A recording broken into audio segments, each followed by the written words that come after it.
সবচেয়ে বরকতময় বিয়ে ওই বিয়ে যেই বিয়েতে খরচ কম। শুনতেছেন? হ্যাঁ, আমলের নিয়তে শুনেন। ফাতিমা রাদিয়াল্লাহু তাআলা আনহার সাথে সাইয়েদনা আলীর বিয়ে হলো। ফাতিমাকে যে বিষ্ণু বললেন, আলী আমার কাছে এসে তোমার কথা বলেছে, তুমি কি রাজি? ফাতিমা কোনো কথা বলে না। আবার জিজ্ঞেস করা হলো, কথা বলে না। ফাসাকাতাত, চুপচাপ। তিনবার বিশ্বনবী জিজ্ঞেস করলেন, তিনবারই চুপচাপ। আসুকুতু নিসফুর রিদা, মেয়েদের চুপ থাকা সম্মতির অর্ধেক। জোরে কোন ঠিক কিনা? কি লজ্জাবতী নারী, কিছু বলেই না। তার মানে বাবা যেটা ডিসাইড করবে ওইটাই। ফাতেমার সাথে সাইয়েদনা আলীর বিয়ে হয়ে গেল।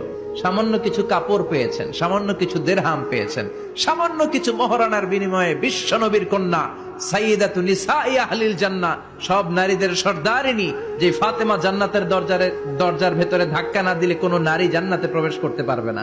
সামান্য কিছু মহরানার বিনিময়ে বিয়ে হয়ে গিয়েছে। কোন সুবহানাল্লাহ। ভিডিওটি ভালো লাগলে অবশ্যই লাইক কমেন্ট শেয়ার করবেন।